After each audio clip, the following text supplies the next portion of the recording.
l'impensable vient de se produire. Des personnes qui hier encore étaient tenues pour mortes sont revenues. Ces personnes ont les mêmes droits que chacun d'entre nous. Le droit de retrouver sa famille, le droit de retrouver son travail. Bref, le droit de reprendre le cours de sa vie.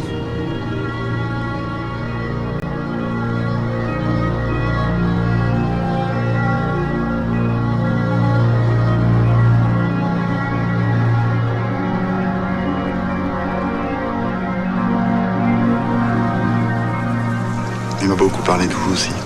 Je suis curieuse de savoir ce qu'il vous a raconté. Rien de bien méchant, rassurez-vous. Mais c'était important pour lui de parler de sa vie. C'était une façon de faire émerger ses souvenirs. Ce jour-là, j'étais fatigué. C'est tout. Voilà ce qui se passe dans la tête de Mathieu. Ce sont des pensées, des souvenirs qui se bousculent en moi. C'est tout. Je sais que c'est difficile à entendre. Ce n'est plus l'homme que vous avez connu, Rachel.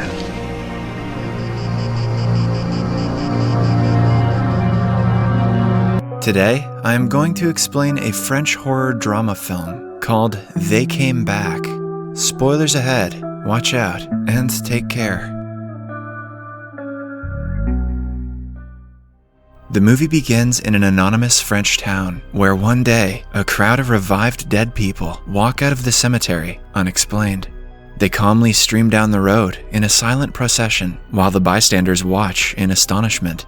As the crowd gets larger, the town council holds a meeting to discuss the matter. They're just as perplexed as the common people. The mayor reveals that the entire world is facing the same situation at the moment, and no one knows what is causing the dead to come back to life. Initial estimates show that more than 70 million men and women have revived all over the world, and the counting is still going on. In their town alone, almost 13,000 people have come back to life. The flow of the dead coming out of the cemetery lasted for about 2 hours. Apparently, the returnees include men and women who have died in the past 10 years. After referring to the death registers, it is found that the crowd consists of people of all ages, but more than 65% of them are over the age of 60. One thing remains the same in all the revived individuals. They all are in good health, unlike their conditions before their deaths. To keep these people off the streets and provide them with shelter, the mayor requisitions the local community center and warehouses.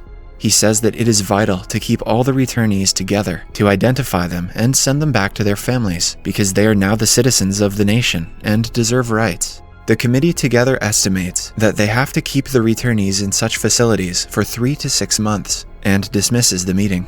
Soon, the dormitories start being prepared, where the individuals will be accommodated according to their gender and age. Among the revived individuals is the mayor's wife, Martha. Someone brings her to the mayor, but he refuses to see her and sends her home. A member of the town council, named Isham, had lost his 6-year-old boy, Sylvain, some years ago. He and his wife, Veronique, go to one of the dorms looking for the kid. On their way, they see many returned people who are being tested and interviewed. The returnees seem to be void of emotions as they stare into the distance and do not indulge in conversation until they are approached by someone first. The couple shows Sylvain's pictures to the officials, who ask them to wait. They are also told that they can either take the kid home or leave him in the dorm if they aren't ready. When the kid arrives in front of his parents, they are beyond shocked. The scene shifts to the mayor's home, where he meets his deceased wife for the first time. She acts like she has never been gone and asks him why he is late. Meanwhile, Isham's co-worker, Rachel, is in her home, overwhelmed by everything that is going on. Her husband, Matthew, died in a car crash 2 years ago, but she has already accepted his death, so she isn't sure if she should welcome him back to her life. The following day at work, Isham tells her that his son is exactly like how he was prior to his death. He acts like nothing has changed. He also asks Rachel if she plans to bring Matthew home, but Rachel just dismisses the conversation. The town council holds a meeting again after a few days. They are now concerned about the potential unemployment and housing problem in the future. Moreover, the returnees are slow, and they cannot communicate well, which means they are not as efficient as they were in their previous jobs. The council also addresses that the revived people suffer from effects similar to those that may be seen after a severe concussion, such as disorientation, sleep disturbance, and wandering. But for some strange reason, their motor functions are unharmed. Then, we are shown Matthew, who has returned to his job as an architect. However, he is sluggish in his job and only speaks when people talk to him first. Rachel has still not tried to find him. Soon, another problem for the council arises when the returned start to walk out to the woods at night.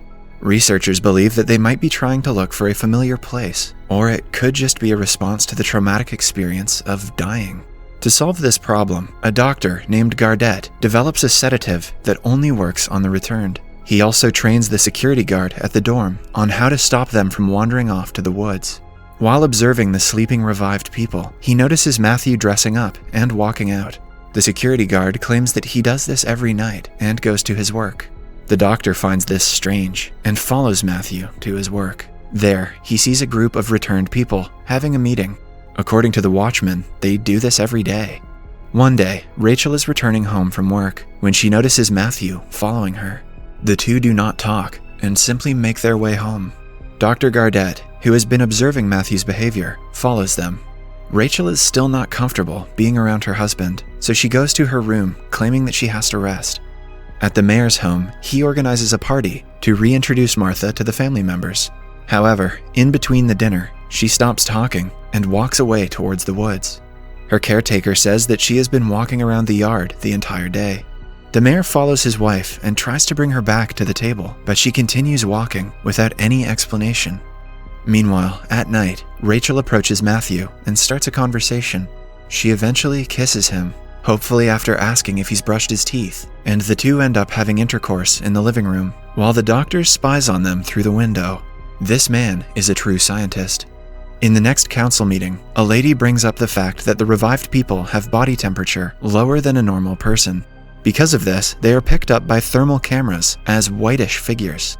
So, the council decides to observe their activities through the cameras attached to hot air balloons spread throughout the town. Their main aim is to find out more about the nightly meeting that the returnees often hold in different parts of town. When the first set of reports arrives, a surprising element is found. All the returnees, whether they be young or old, cover a distance of at least 9 miles every day. They end the meeting by stating when more data is recovered, they can point out the similarities and frequencies of the returnee gatherings. One day, Rachel and Matthew are sunbathing beside a lake. Rachel, who is skeptical about Matthew's return, is now comfortable around him. The returnees in the lake can be easily identified by their stiffness. The couple meets Dr. Gardet there. He explains Matthew's behavior to Rachel and tells her he is recovering quickly from the trauma. At night, Rachel hears a noise and goes to her backyard, only to find that the doctor has followed them home. On questioning, he says that he wants to help her cope with the situation, claiming that he knows how she feels. He inquires if she knows that Matthew wakes up at night to go to his work. Rachel says he just has trouble falling asleep and insists her husband is normal. After making him go away, she returns to her bedroom and finds Matthew awake. He asks her if she was talking to someone, but she lies and says she wasn't. The next day at work, Matthew submits his work to his boss, but his reports make little to no sense. Even when the boss explains his errors, Matthew doesn't understand. Hence, he is demoted to the technical part of the company, where other returnees like him work. In the following town council meeting, the officials declare that the semi-normal behavior that the returnees show is an illusion. They have been imitating the expressions of the living and following the memories of what they used to do before their deaths to create an illusion of being normal. But they are not capable of innovative jobs at all. At night, Matthew gets dressed without Rachel knowing and goes to his work. This time, the doctor overhears what the returnees talk about in their meetings. They seem to be talking normally about city maps and areas around the town. Meanwhile, the kid, Sylvain, wakes up in the middle of the night and bangs on his front door, wanting to get out. His parents are worried about him. The school has informed them to take Sylvain somewhere else because he scares the other kids. His mother cries, saying that all he wants to do is run away from them. Similarly, the mayor's wife also tries escaping by jumping off a fence, but the mayor stops her. The following day, he talks to Rachel about his wife. He is worried that one day he will wake up at night and she will be gone, but Rachel claims that it is their fate. It is clear that all the returnees are trying to escape from their homes and gather